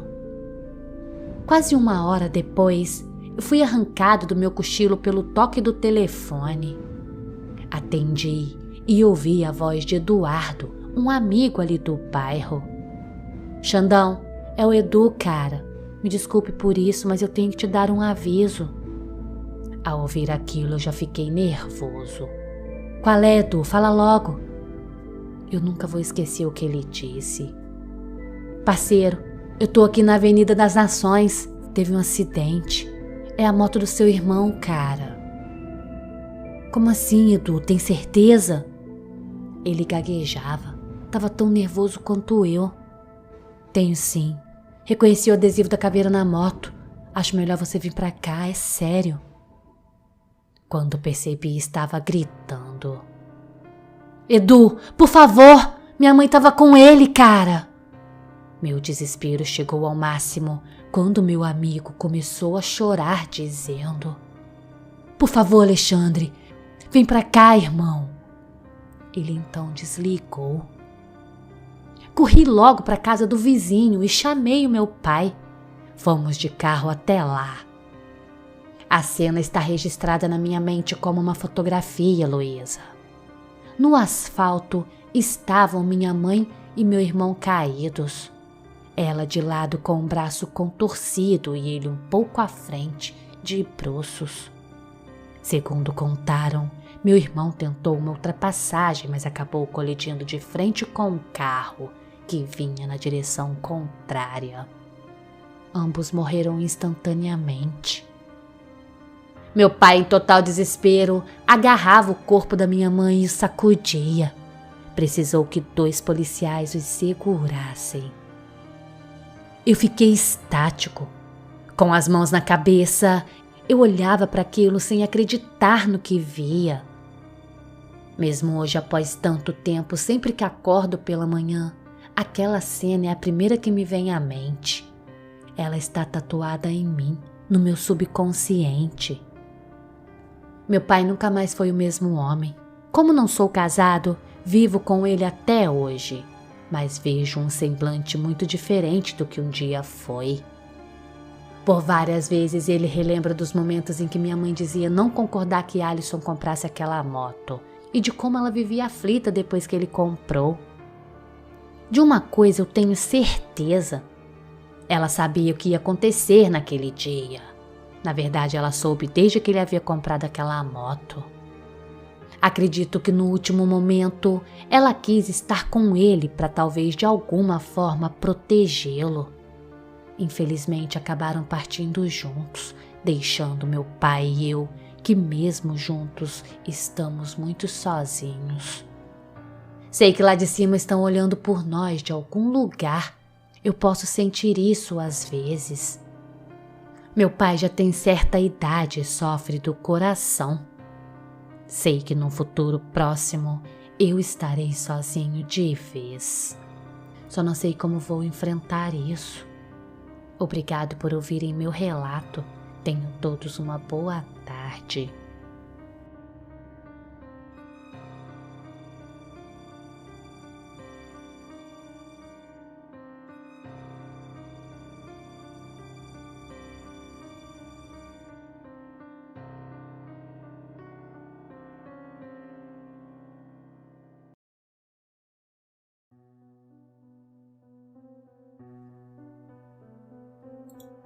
Boa noite, anfitriã, e boa noite, amigos inscritos.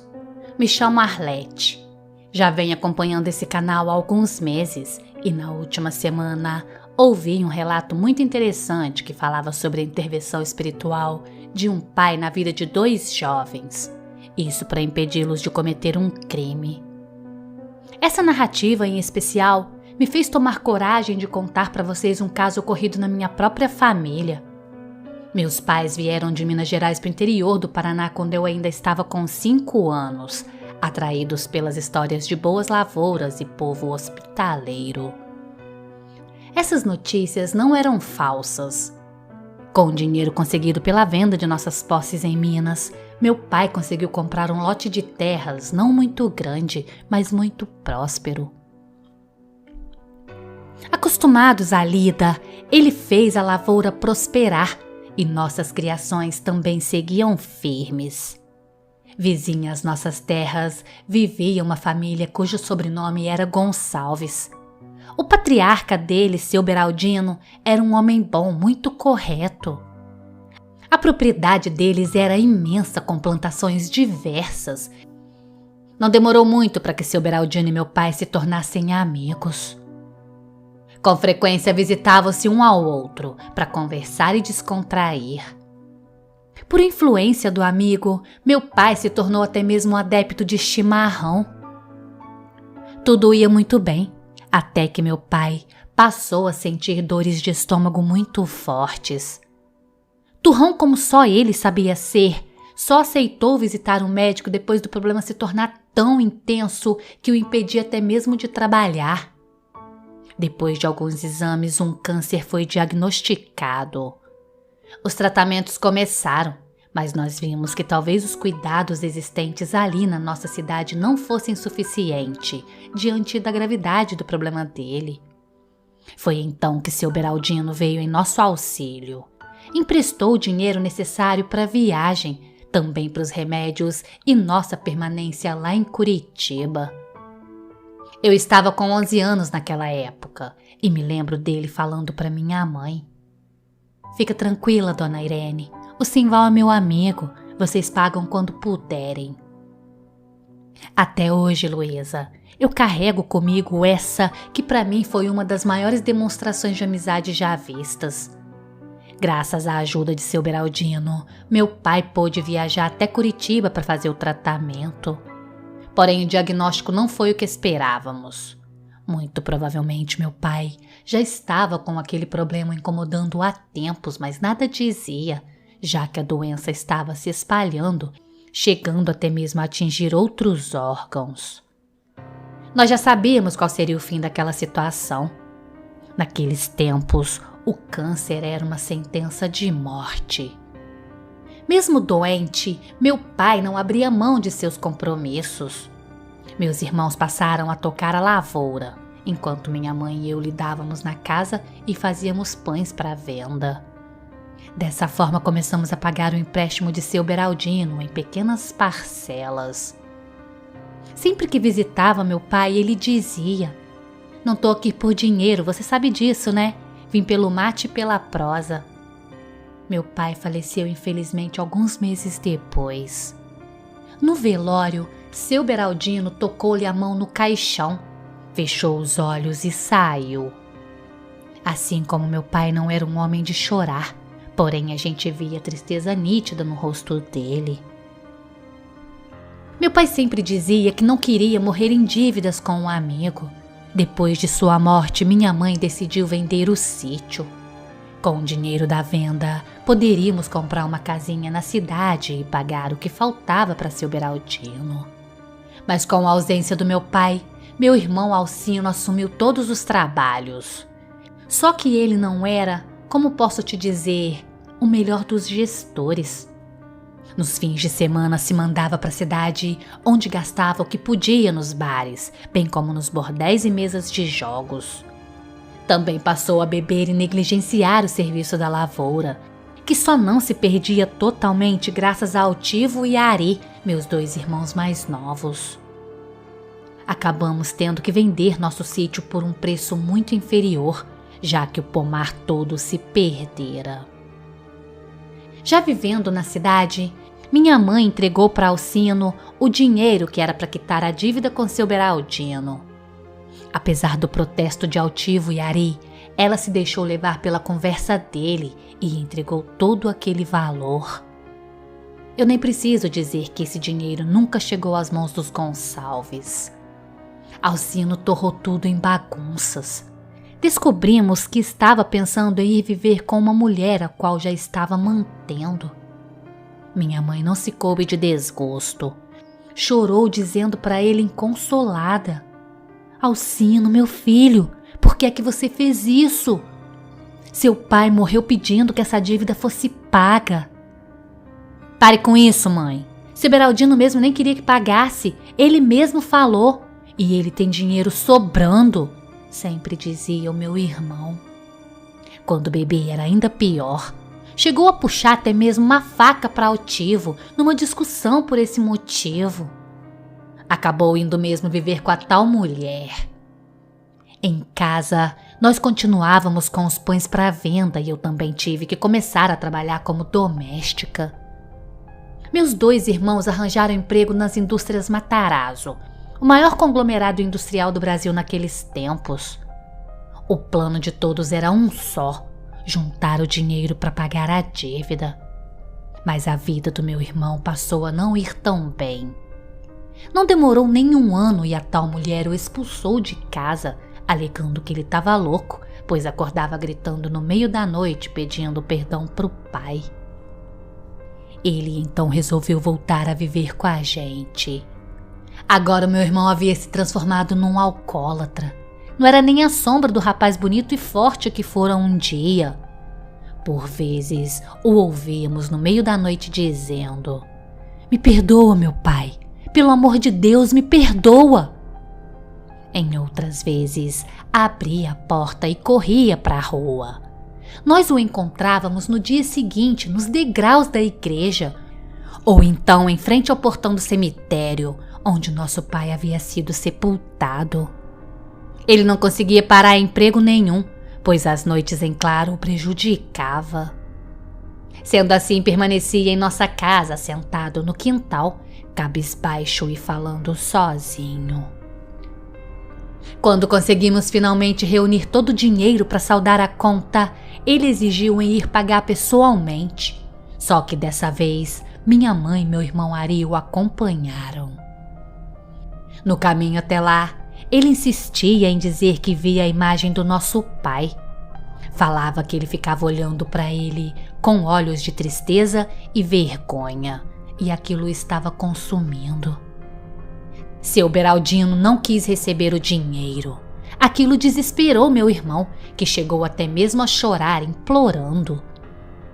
Naquela noite, minha mãe ouviu quando ele dizia na cozinha: Tá tudo pago, meu pai. Tá feito. O senhor não deve mais nada. Minha mãe conta que quando se levantou silenciosamente para averiguar, viu uma luz vindo lá de dentro, como se houvessem velas acesas. Porém, quando ela chegou, havia apenas Alcino, ajoelhado e chorando. Luísa, mesmo depois do pagamento do empréstimo, meu irmão nunca mais foi o mesmo. Ele não conseguiu deixar a bebida e seu estado de saúde piorou muito depois de uma queda em que fraturou algumas costelas. Fraco e debilitado, faleceu 3 anos depois de doenças ligadas à bebida. Minha mãe contava ter sonhado com ele um tempo depois. O via novamente como havia sido, bonito e sadio. Falava que meu pai estava junto dele, livre das marcas da doença. Diziam que ambos pareciam estar em paz. Atualmente só restamos Ari com mais de 80 anos e eu, que já estou com 70. Nossa mãe, em 1984, também partiu, vítima de um câncer. Altivo se foi em 1996, de derrame. Não sabemos até hoje explicar o que foi aquilo. Teria o remorso feito nosso irmão se acabar daquela maneira? Ou seria mesmo possível que a alma triste de nosso pai o visitasse à noite? Seria aquela luz vista por minha mãe a prova de uma presença espiritual junto de meu irmão? E o sonho? Teria sido a forma que eles acharam de dizer a ela que já não havia mais mágoas?